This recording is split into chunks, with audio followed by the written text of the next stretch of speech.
In today's video, I'm going to teach you how to get suppliers' phone number on 1688 and add them on WeChat. Or first, head over to 1688.com in your browser or open the 1688 app, log in with your account, or create one if you're brand new. Then use the search bar to look up the product you want. It's important to actually open a product listing before reaching out. Most suppliers prefer to communicate after you've viewed a specific item because it tells them exactly what you're interested in. Once you've found a product, open its page and scroll until you see the supplier section. Here, you'll usually find the company profile, any listed contact details, and the chat option. On 1688, that chat is commonly labeled as Ali Wang Wang or simply 1688 chat.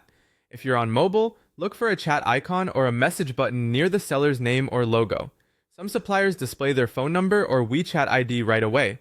If that's the case, you'll typically find it in one of four places: the product description, the company profile section, the store's homepage, or even inside the product images themselves. Many sellers add a contact QR code or WeChat handle onto photos so it's easy to spot. Take a moment to scan through these areas carefully as it can save you time. If you don't see a number or WeChat ID, use the chat feature. Click chat now and send a brief, polite message.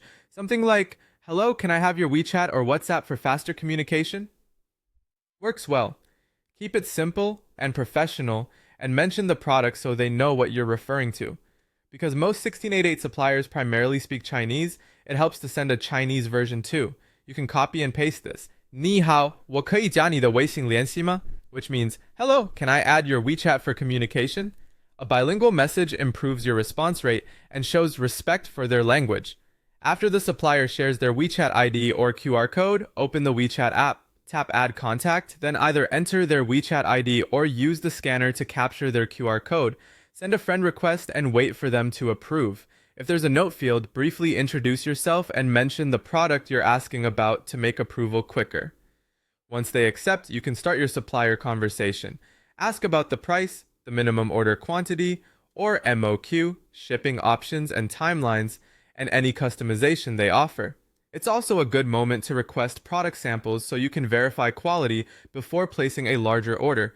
Be clear, concise, and patient. Time zones and busy factory schedules can affect response times. That's it. Follow these steps, keep your messages polite and specific, and you'll smoothly move